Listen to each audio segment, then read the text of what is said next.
what we do more than anything is debunk what is not truly passive income. And ultimately, if you really want to get nitpicky, there is no passive income, because leading up to anywhere that you're going to put your money for somebody else to take care of it, and you're combining your capital with their time and experience, you still have to go through a vetting process.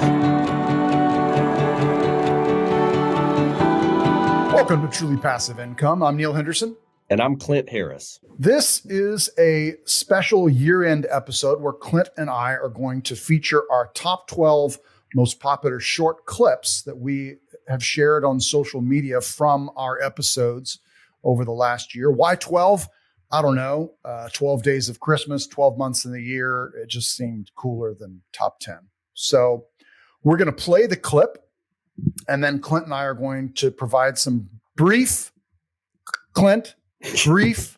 commentary after the fact.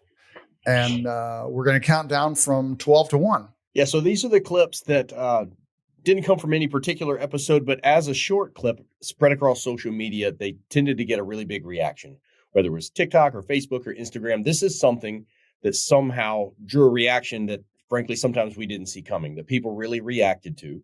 So we wanted to circle back and just look at exactly what they were and try to add a little commentary as well, and just enjoy celebrating going back through some of those moments together. And this is primarily a video episode. You'll be able to hear the audio as well, but I highly encourage you to find this episode on YouTube so you can see the episodes that we're talking about, the clips and things like that. And Clint's right. Sometimes the reason these were popular is because we got a lot of hate, which is what sometimes happens on social media. So, all right. Counting down, number 12, top most viewed TPI clips. Episode number 8, Eric Hemingway describes how adding HVAC to a storage warehouse conversion increased the cash flow and the value of his storage facility. There was a property that came up for sale not far from us, and we took a look at it. The utility bills were really expensive. I want to say $2,200, $2,500 a month. And they were using high pressure sodium lights, but because they're the kind of lights that, like an old gymnasium, when you turn them on, you hear this huge clunk, and then 30 minutes before you actually get light from them, they have to heat up the ballast and all this stuff. Because they take so long to turn on, the owners just left them on all the time, 24/7. So their utility bills were $2,200, $2,300 a month, and the building was not air conditioned. So it was hot in the summer, cold in the winter. So when we bought the building, the first thing we did is change all the lighting to LED. And that was a situation where we were able to get a credit from Duke Energy, the power company in North Carolina. And they paid for, I think, 80%, 90% of the upfit cost through a federal tax program. So we changed all the lighting to LED, and then we added 40 tons of HVAC, air conditioning and heating, to the building. And now, even with adding all of that air conditioning and doing the LED, our bills are $800. So the bill went to about a third, and we got brand new lighting, and now it's climate controlled. So we were able to take the rents from, I think they were $79 for a 10 by 10 non-climate controlled. And I think now we're at $159, somewhere in that neighborhood. That was really a fantastic win on both sides, cutting expenses, raising rents, and being able to justify the raised rents. Because even after we raised rents, we were expecting them to come in with pitchforks and torches, angry about the rent increase. And all we got was compliments like, oh my gosh, I have to come here and organize my stuff, and now it's air conditioned and now it's heated. I don't dread coming here like they used to just bake in the summer in there. And so they're grateful. For them to pay another $40, $50 and actually get some productivity done there was huge for them. So they were really happy with that. And of course, that just helped the bottom line explode. So that was a great win. So that's what we do routinely now. We first check an old building. We're like, well, we know we're going to save a ton on the lighting right off the bat. And depending on which state, which programs we can qualify for. But yeah, we definitely like to explore every option there. So part of the reason this was a popular clip was because a lot of people came out and hated on Eric for, what? You lowered your expenses and raised rents? You evil landlord. But what are your thoughts on that, Clint? How dare you, right? Yeah. This is classic value add strategy. This is exactly what you're looking for, right? Within commercial real estate, same as residential real estate investing, there's a lot of different levers that you can pull, right? You can increase the value of the property, putting granite countertops or stainless steel or whatever the asset class, and you can increase the rents. Or you can look for ways to reduce your expenses, whether take the water that's going to an apartment complex and meter it separately to the different units or whatever it may be, pass some of those expenses on. So classic value add is you're either getting rid of an expense or you're increasing the net operating income. And one way or the other, it adds value to the property. This is just a situation where you're able to do both. And obviously, when you can do that, it creates a significant spread. And I think there's also value in, we did get a lot of hate from this, right? A lot of people were upset, like, you capitalist pigs, how could you? But the reality is the reaction of the consumers was they stayed and were willing to pay it because they saw the value, right? They had experienced what it was like being in that building when it was 125 degrees inside. It's just a brick building. It's basically a kiln. So those people certainly understood the value of it. And it was market rents in the marketplace for climate controlled. So I don't think you're gouging anybody. I think you're providing a different service and it's a different product than it was before. And I think it really just highlights the simplicity of commercial real estate. There's like we talked about, the different levers that you can pull, increase the rents, decrease the expenses, whatever. And a lot of people look at residential real estate as simple, and commercial real estate is complicated, and there's too much going on. It's hard to understand the values. But the reality is it's really simple. Residential real estate, the bricks and sticks of that house is basically the value is established by what the neighbors paid for theirs and what people are willing to pay for yours. In commercial real estate, the value of the property is determined by the income that it generates and the expenses going out. The net operating income is basically what determines the valuation on the property. So just a little bit of a tweak like that, a little bit of a tweak on, well, in this case, a significant tweak in reducing the expenses on the electrical in this situation by over 60% and increasing the value of the rents because you changed from one asset class to another, non-climate controlled to climate controlled. That's a pretty big swing in terms of the monthly income on the property, but it's a massive swing in terms of the actual value of the property. Yeah. Well, and again, that value, that equity is something that you can tap. You can take that new valuation, go back to a bank and say, this property was worth this, and now it's worth this. And you can get a cash out refi on it and pull some of your own money or some of your investor money out tax free. Exactly. And you know what, to the people that had a problem with the way that he did it, don't use it. That's the beauty of America, right? If it doesn't fit for you and it's not meeting your needs or it's too expensive, you have plenty of other options. And in the long run, the market is going to determine what the value is. But if you don't like it, you certainly don't have to be a part of it. But I would say that's a responsible investor, just looking at the levers that you can pull. All right. Number 11 from episode 24, our good friend Spencer Cornelia, who's a bit of a YouTube star, explains why sports betting and affiliate marketing is one of the worst industries due to the unrealistic claims and enabling gambling addiction. The worst is sports betting because some of these, like let's say Amazon e-commerce, like really low success rate, but real estate agents have a low success rate. So should that be the determining factor of someone succeeding, or is it a scam or not a scam? And some of these guys actually have a little bit of success. Maybe they overhype their product, but there's at least enough success there where a good student can take the course and run with it. But sports betting, on the other hand, these guys are all losers. And the way they try to legitimize themselves is through their gold chains, their cash on their dinner table, and their fancy cars. The problem is sports betting has a 0% success rate. In gambling addiction, some people would argue, I'm not an expert here, but some people would argue gambling addiction is one of the worst kinds of addiction, arguably the worst addiction. And so you're influencing young men to think that they're just a few picks away from starting to make a lot of money. And if you keep buying my picks, then you can start winning a lot of money. And that might lead someone to not only to losing money, but entering into a funnel of gambling addiction, which is why I think that industry is the worst.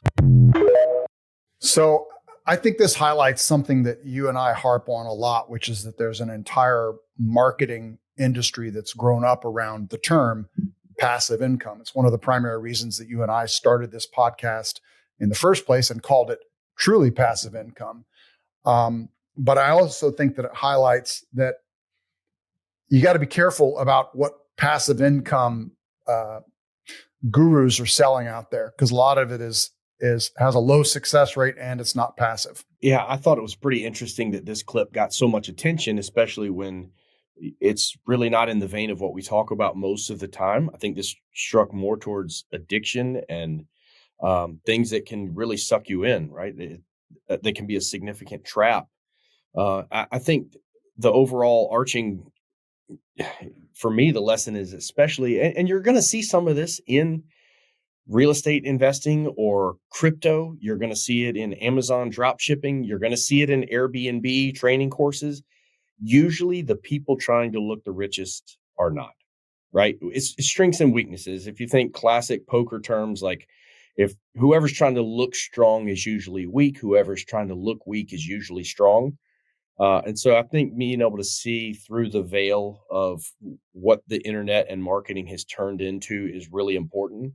That the people that are the loudest and trying to draw you in, it's usually not because they have a lot of money, it's because they want yours. That's such a great point. And, Clint and I, we are in our own right, sort of real estate wealth influencers. And it's always, we shy away from doing things that feel skeezy like that, I would say. And, but it's hard because it works. Yeah. If it didn't, other people wouldn't be doing it. At the end of the day, I think you and I are always going to encourage people to do the same thing that we've done, is that, it always, in this situation, for them, it's a transaction or it's a course. For us, most of the time, we're invested into individual deals or funds. And so, yeah, the deal matters, but not as much as the operator matters. And in terms of ethics and transparency, same kind of thing. It can be a slippery slope, especially with people making false promises. Like there's no way you can make promises with things like, this in this situation, gambling, or a lot of times even different types of Amazon drop shipping or Airbnb. We all know it comes down to the operator. At the end of the day, it's going to perform as good as the operator does. So it was interesting to see this one pop up and get such an impression. But I think maybe he's got his finger on the pulse of something that people care about right now, because this generation is being tempted in a way that it really wasn't around 10 or 15 years ago. All right. Number 10. This was a standalone clip. This didn't come from an episode. This was me responding to a comment on one of our videos, which you'll actually see later on TikTok. And I was replying to a comment where someone was saying that a way that people make money is with storage. They own storage and car washes. And this guy responded, he said, "Oh, screw off. 90% of those businesses are good because of money laundering. There's no such thing as passive income." And this was my response. I can't speak for every self-storage owner and car wash owner, but I can guarantee you the ones that I'm involved with are very definitely not money laundering operations. They're very profitable businesses that provide a great service for people in the areas that they serve. I will say, you say there's no such thing as passive income. And you're absolutely right. The whole term passive income has been co-opted by an entire marketing industry that are marketing the idea of passive income, when in reality, what they're talking about is what is residual income. And that residual income comes after an enormous amount of work. Now, passive income, the only way you get passive income is when you have money to invest in something like a stock, or to buy real estate where you're not the landlord, or in a savings account. That's the only true passive income. It's basically when you are putting your money with a group of managers that are taking care of that money and executing a business plan and giving you a great return. I love did you record that on your front porch? Because I'm pretty sure I can see the ocean in the reflection on the window. Yes, I did. I love that. Yeah, I think it's right. Like that's, especially early on with this podcast and a lot of the conversations that you and I have. It's funny that we named the podcast Truly Passive Income, because what we do more than anything is debunk what is not truly passive income and shoot that down. And ultimately, if you really want to get nitpicky, there is no passive income, because leading up to anywhere that you're going to put your money for somebody else to take care of it, and you're combining your capital with their time and experience, you still have to go through a vetting process. You still have to make sure that you have trust and that you understand the deal, you understand the operator. And so you can argue that there's a level of work that you have to do there. I would tend to say that it's more about just self-education and getting yourself to where you have a financial acumen that you can make intelligent decisions, but nobody's born with that. So you can argue that you got to do a little bit of work there. But yeah, I think you're exactly right. That's the biggest thing about passive income, is it's just a buzzword. And I wish we could come up with another term that other people hadn't thought of yet that kind of trademark, because it's a crowded space, and you got to wade through a lot of noise. But But frankly, I think you made a good point earlier. A lot of the larger impressions that we got are hate. There's a lot of trolls out there, and a lot of it is people that unfortunately have been burned. And so, good or bad, it's people are going to form an opinion on it, and bad tends to be the one that we see more of. And I think that's telling. I think it speaks to the value of self-education. Well, and I think there's 2 points that I cover in this video, and you just brought up the point of the passive income, but also this guy accusing those businesses of being money laundering operations. Now, maybe on Breaking Bad, self-storage, car washes and self-storage are great places to launder your money and both store your money.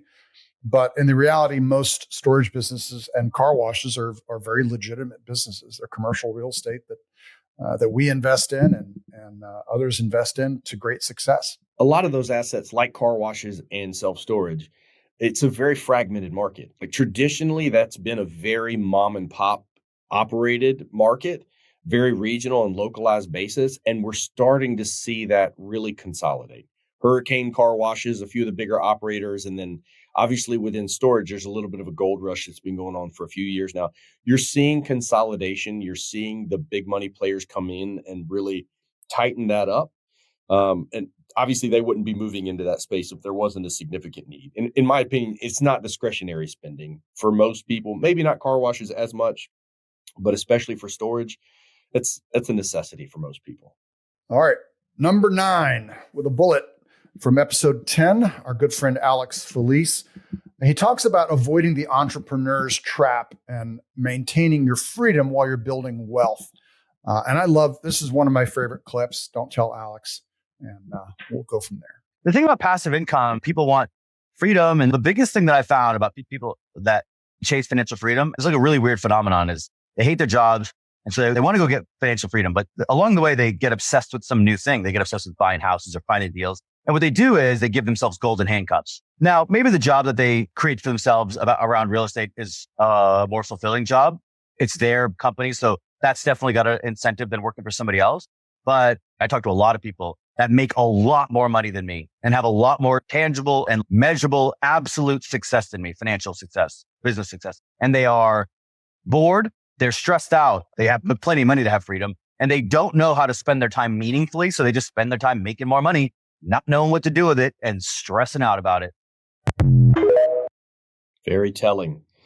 I think that one of the things from the last year, some of the different conferences that you and I have gone to, some of the private dinners that we've had, we've spoken. It's one of the things I love about a podcast is it gives me opportunity to connect with a lot of people that are smarter than me, that are willing to share their life experience with me. And we get the same thing from some of the dinners and conferences that we go to.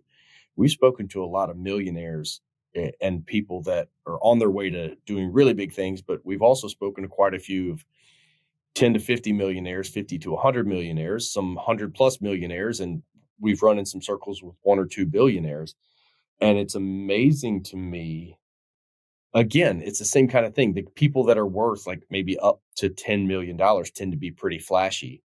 The people that are in the 10 to 50, not so much. And the people that are serious money, like you would never know.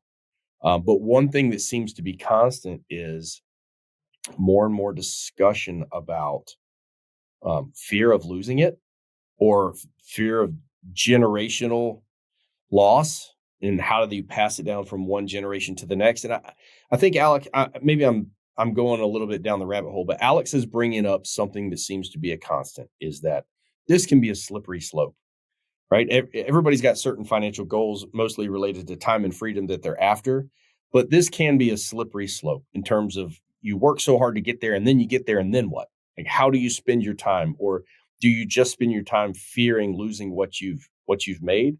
And I think there's real value and importance in focusing on you're not building up so that one day in the future you could live a good life and enjoy what you've built. That's not what it's about, right? And it's also not saving your whole life so you can get to retirement so you can do what you want. Like, I think there's real value in creating balance in terms of what you like to do physically, who you spend time with, where you go, how you spend your time, and not getting stuck on the the rat race of just more and more and more, right? Because there's really no end point unless you set one for yourself. And I think that it's a potential trap. Yeah. Well, I think it's such a entrepreneurs and people, high earners, are so driven and they get so good at whatever it is that's earning them the money that I think they often lose sight of why they're earning the money. And I'll use my mom as a great example. My mom busted her butt. She was a very successful television executive for 28 years with the same company. She retired in the early 2000s, in her early 60s, or before 65. And she kind of came apart physically shortly after retirement because she was working so hard, and then all of a sudden that was over, and then she didn't know what to do with her time. And I think a large part of her struggles was just that, like, she went from being in this whirlwind to all of a sudden just this quiet that she couldn't deal with. And she hadn't really developed the hobbies and things like that would fulfill her in retirement.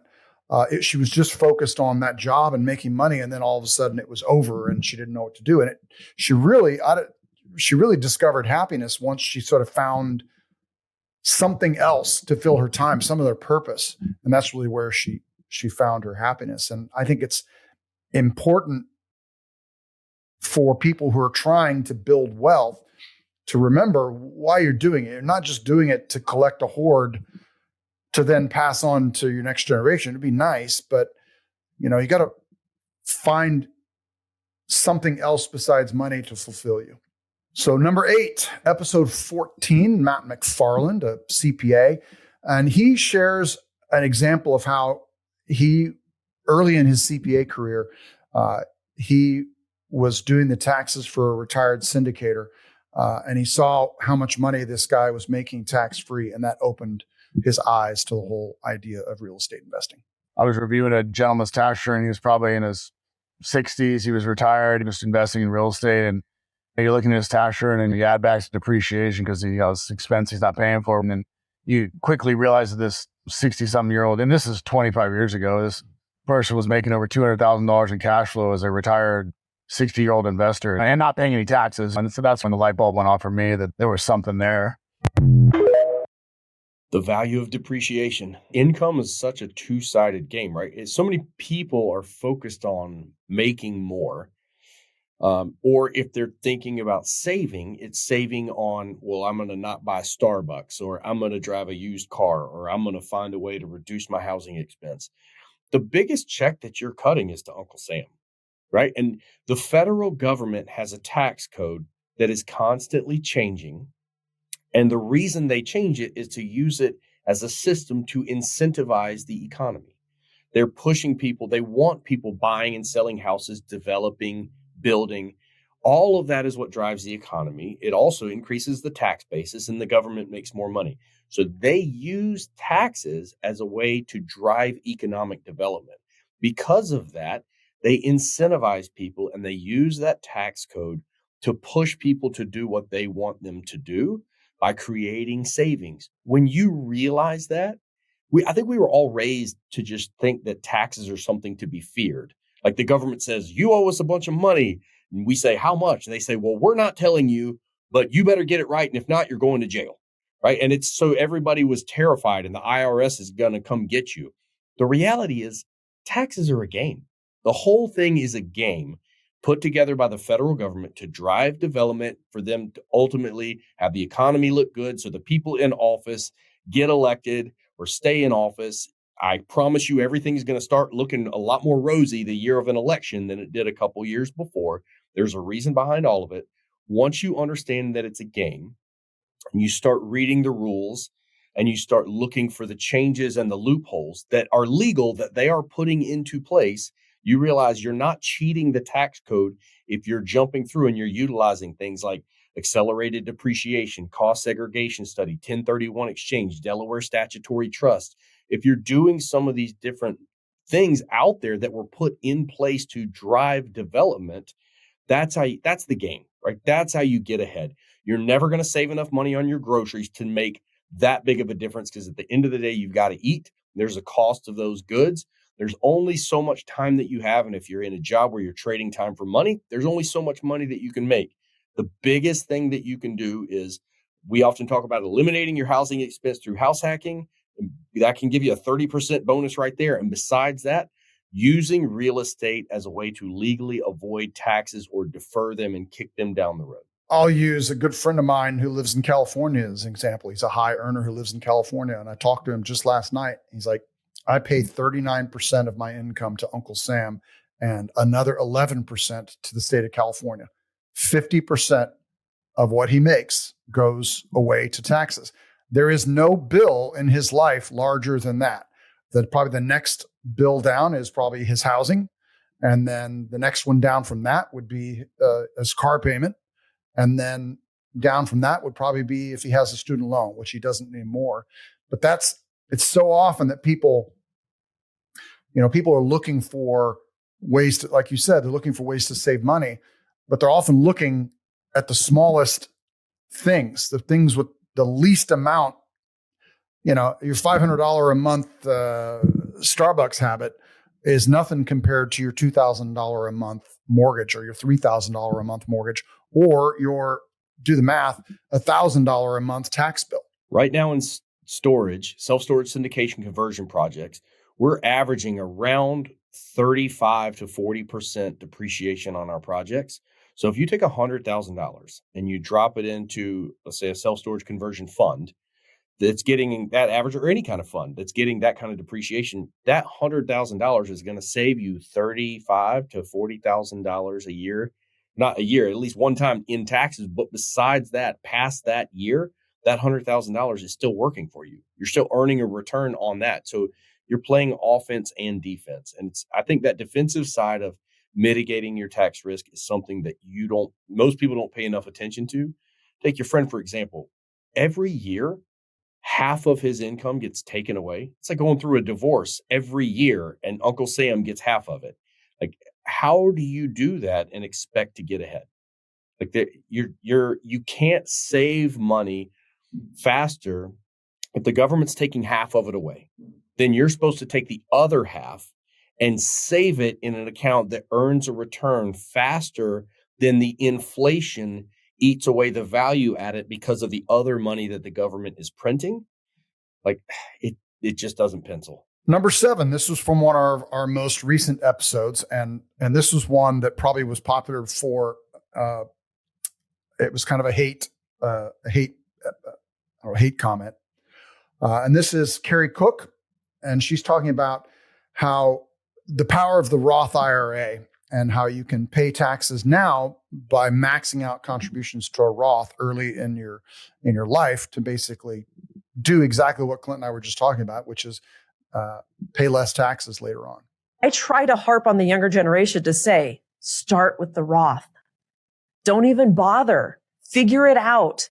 Don't go to Starbucks every day. Whatever you have to do, pay the tax now, because you're never going to see that tax bracket again in your lifetime.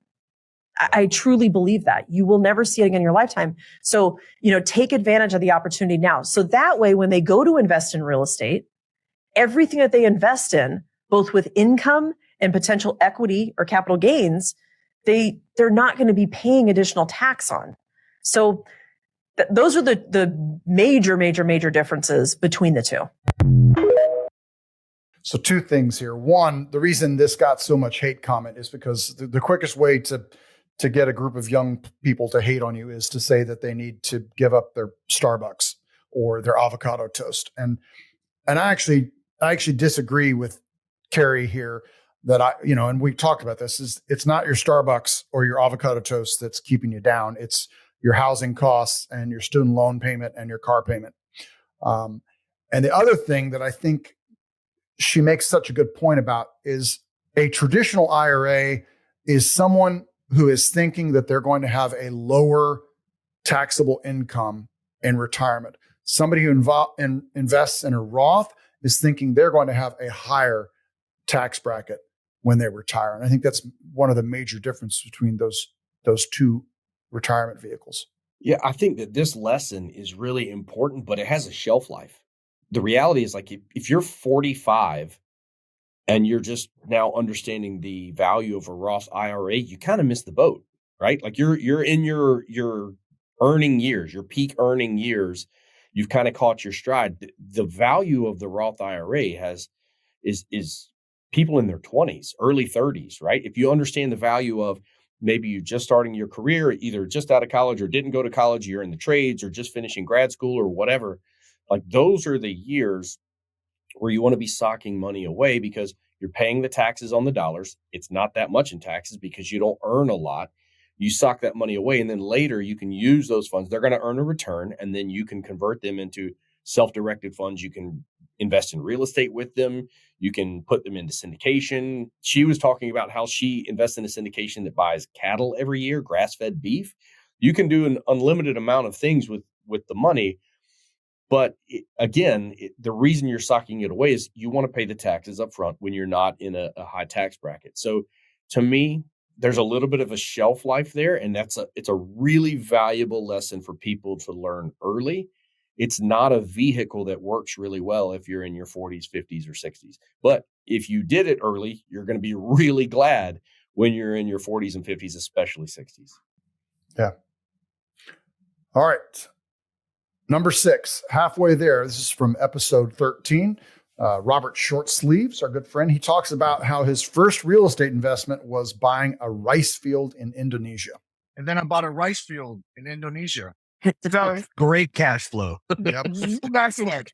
So my wife's Indonesian. Yeah, an opportunity popped up. So I cashed out my Roth IRA and bought a rice field for $20,000. That was my very first investment. We're in the process of selling it right now. But yeah. Tale as old as time. I've heard that one a million times. That old chestnut.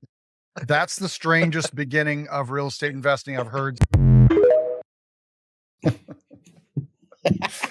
That one's popular just because it's weird, right? But it got the impressions. It clicked a lot of different boxes for a lot of different people. But first of all, Robert, he's a great guy. He's actually living in Bali now. Bought a place over there, so it was fun to see that journey come full circle. This is a guy that bought a rice field in Indonesia as his first investment, and then went on to be one of the more successful wholesalers and flippers in the state of North Carolina. So what a heck of a way to get started in real estate. Yeah. All right. Number 5 from episode 9 is our good friend Tim Vitale. Tim's a multifamily investor here in North Carolina, and he's here talking about the key loan factors that give you a margin of safety in commercial real estate and why he seeks out mortgage brokers to help find financing. I'm a big believer in paying people to do what they do best. So I always pay a loan broker to analyze these deals and go out to market and get us the best loan option possible. They go out, they do most of the legwork, and then I do all the underwriting on our properties. So they bring me a bunch of different options, and I'll have 15 different spreadsheets going of all of the same numbers, but changing the debt here and there, like tweaking it a little bit here and there, and trying to see what the best option is for investors. I'm looking at what the best returns are for investors, but I'm also looking what the best return is for me. And whatever good for me is good for them, first and foremost. We're putting enough time and effort into each one of these loan purchases, acquisitions, refinances, whatever. So make sure that we're getting the best rate possible. The leverage is a little bit less important to me as the rate and the loan terms, because as you bring more equity to the table, your return on equity goes down, but your cash on cash return goes up. And where we are in the market right now, sometimes it's a little better to go in with more equity so that you have a safer cushion. If you come out on the backside and rates go back down, then you're going to end up winning anyways because the equity multiple will be there.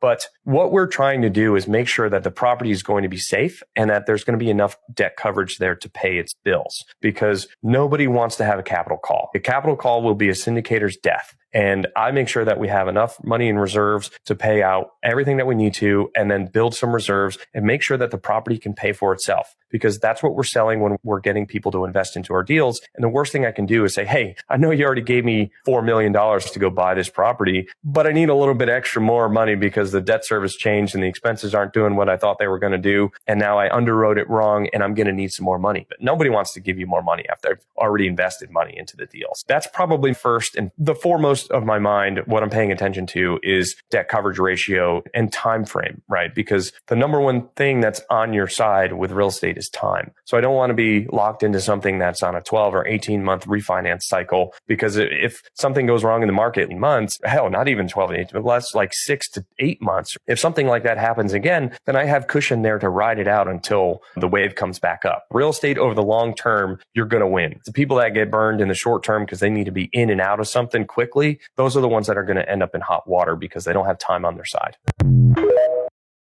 Wow. That first of all, Tim is a very sharp guy. He's a great operator. But besides that, that aged really well, because we're seeing the market right now. It's a bloodbath. The people out there that used variable rate debt, you and I are hearing bad news every week. Wow, this is capital call over here. Wow, these 5 syndications stop distributions. Wow, this one's going down, total loss. Like, it's happening, and it's always happening to people that use variable rate debt with timeframes that put them at risk, right? And it's one of the reasons we're so strict about never using variable rate debt, but we're doing different types of deals than big multifamily deals like these. But I think that it really speaks to, again, the operator and not the deal, making sure people understand the long-term vision and not being put in a situation where you have to get in or out of a deal at a certain time. Because if the market dictates that that's not the best time, you have to have the ability to pivot, which means you've bought yourself some wiggle room there. So, yeah, I mean, that he sounds a lot more intelligent even now than he did a year ago when we recorded it. That's aged very well. Well, and I think it brings up such a good point that a lot of the multifamily operators that are in trouble right now are either just got in over their head, or some of them are newer operators who, one, don't have the experience or the cash reserves to weather this storm. You know, we saw it's not that the interest rates are high that is the problem. It's the fact that the interest rates rose faster than they have at any time in history. And a lot of these guys were buying in on variable rate debt, as Clint points out, thinking that, okay, well, what's the most interest rate's going to go up? It's going to go up 2% over the next, 4 years. Well, in reality, it went up like 7% in 18 months.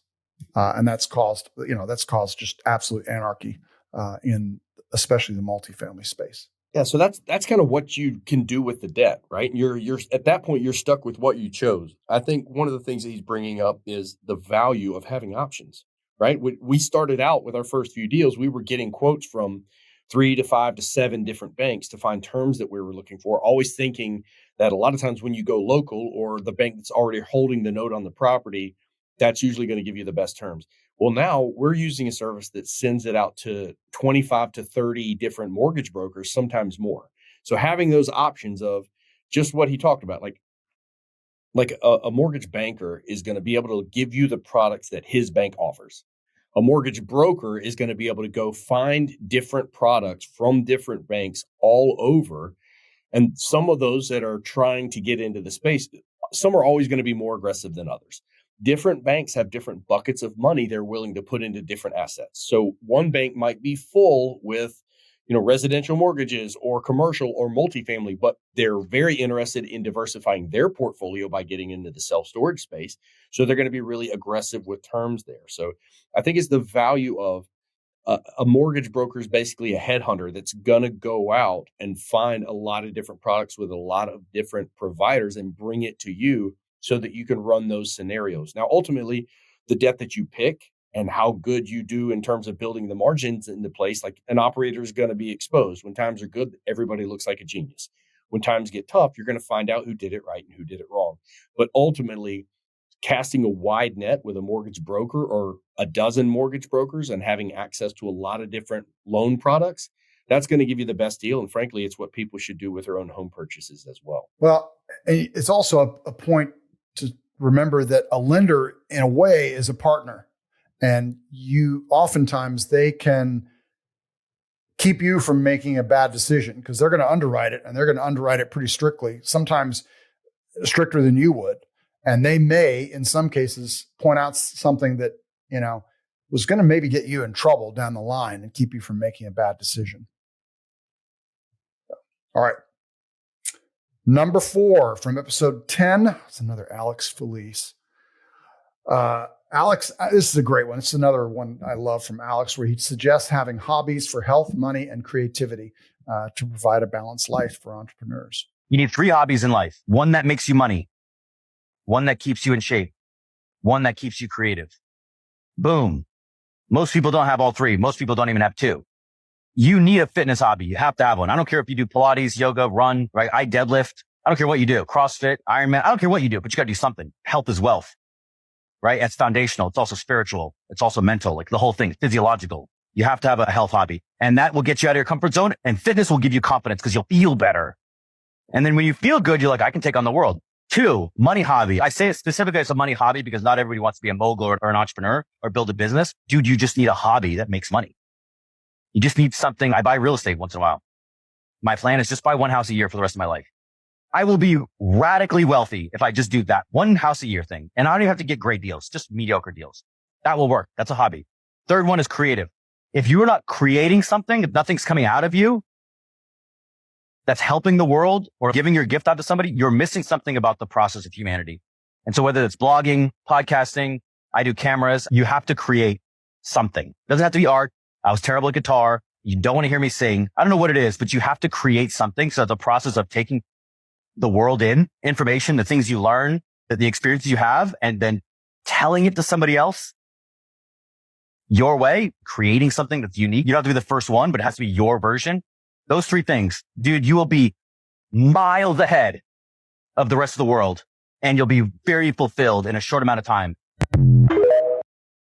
Alex, I love that guy. He's got this I can't explain it, but he's got this very unique ability to make a lot of noise, but still somehow cut through the noise to something that's essential. And you can hear that, and immediately everybody that hears it goes, yes, that's right. And a lot of people don't know how to verbalize it. But he's got this innate ability to cut to the core of what it's all about, because, income by itself is worth nothing. At the end of the day, I think we all know your health is the most important thing, and then how you spend your time and what you do with your freedom. But I love that. He always just has the ability to cut immediately to the heart of the matter, and anybody that hears it, it's not surprising to me that got a ton of impressions on social media and blew up on TikTok, because it's like, you hear that and you're like, that's truth. Yeah. Well, and it's something I need to remind myself of every day. You're working out every morning with a great group, and that's a big priority for you. I'm not taking as good a care of that as I should. You and I have, what we do is not a hobby, and it's also not making us a lot of money right now. But so maybe we need to make this more of a hobby. And then, for me, creativity wise, I'm a photographer, although I don't take as many photos as I should. It's something I've always enjoyed. It's always been an aspect of my life that I've given me some creative expression.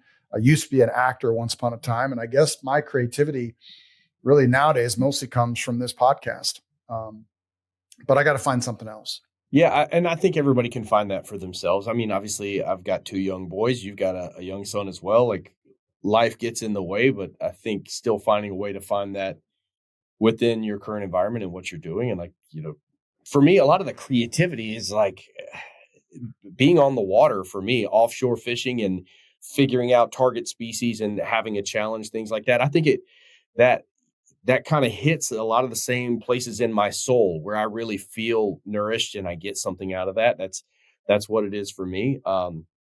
I think it looks different for everybody, and it needs to look different for everybody. Everybody's a little different, but I think recognizing that, I think those are really 3 strong pillars to focus on. I love the way that he was so concise with it, a lot more than I typically am. All right, number 3 from episode 24, another Spencer Cornelia. Spencer is a YouTuber, and here he talks about all of the work that goes into producing a quote unquote passive income asset like a YouTube video. I don't think the average consumer of YouTube understands the effort that gets put into videos in 2023. Like creating a video is actually the easiest part. I have a 17-page script for my next video. If any of you remember like being in college and writing essays, I'm writing one a week. This isn't just like me writing down ideas. I'm thinking about the video when writing the script. I'm creating a hook, the intro. I'm making sure the pacing is strong. I'm making sure that I'm bringing up supporting points when I'm adding critical commentary about someone. When I'm writing a 17-page script, this takes like 2 full days. That's after 4, 5, 6 days of planning. I read 20 different lawsuits for this video and I intertwined all of the stories. Now this one's a little more effort intensive, but the point is that this is going to be like a 2-week process for one video. And I'm experienced now. And so when you say, yeah, passive income, it's like, it's entirely active. And yes, I have digital real estate with old videos still racking up views. That isn't entirely true because I have to stay active to receive the passive income. If I stop actively making videos, videos will still get views, but it will be 90% drop overnight. That interview with Spencer, first of all, he's done, I don't even remember how many millions and millions of views he's had. Like, the guy's done some amazing stuff. But I walked away from that interview for sure that I don't want to ever try to be a YouTube star. Like, it is, that guy is grinding. He is working, and it is a lot. Now, I think that probably got a ton of impressions because a lot of people have ambitions of making it big in that space. That's a little bit of a buzzword, right? So like, and also he's really well recognized. Like, he's famous. So especially in that space. So I'm not surprised that it got a huge reaction. But for me, it was definitive as like, this is not the way for me. Yeah. Well, you and I talk about this all the time, where we talk about the whole idea of residual income, and that it takes an enormous amount of work, and you're using that work to create little pieces of coal that you're then shoveling into a fire, and it keeps burning for a while, but it still takes, you've still got to keep making that coal, and you still got to keep tending that fire. Otherwise it'll go out. And that's really, to me, what Spencer is talking about here, is that it's not passive income by any stretch of the imagination. It's very much residual income. And it's not just like, oh, I created these videos and now they were popular and now I can just live off them for the rest of my life, like a real estate asset. It's not. There's a shelf life. It eventually spoils, and the views will drop down to almost nothing if you're not continuing to produce more content. Yeah, and we hear the term evergreen a lot. But it's evergreen content. Okay, well, maybe for Mr. Beast, because he started with 300 million views, and when it drops off by 90%, it's still 30 million. You know what I mean? But for the average person, I was really surprised to hear that. I think there's just so much content moving into that space that it just gets buried. It gets buried so fast that I think the idea of, I'm going to record it one time, it's going to be out there, it's going to earn me revenue forever, it's going to be evergreen. This is the most successful YouTuber I've ever spoken to personally. And he's saying that's definitely not the case. That was pretty eye-opening for me as well. Yeah. All right. Number 2, episode 10, Alex Felice again. Alex is talking here about, the perception of what you can do with real estate versus the reality. And also some of his lessons learned from building up a collection of cash flowing real estate. I had a 10-year plan to get 10 units and it took me 3. And then I was like, what else can I do that I'm sandbagging on? And along the way, I found a lot of things I'm good at. I'm okay at deal finding, but I'm like it bores me. I don't want to do it. I want passive income, right? I want passive income. If I had more cash, if I had a high income job, I would literally I'd be an LP. I'd give it to you guys. I don't know. I don't want to go deal hunt, and I don't mind managing and talking to people, but somebody else is better at it than me. And they like it. So here you go. I'd rather just be an LP. It's like almost the same amount of money with no responsibilities. Yes. Heck yes. I'll do that. That's probably got a lot of interactions again, because Alex is Alex and he's connected with Brandon Turner and, he's bigger pockets, and he's got a wide footprint for a lot of different reasons, but also like the sheer audacity to just be like, yeah, I just don't want any responsibilities and I just want to get paid. Right.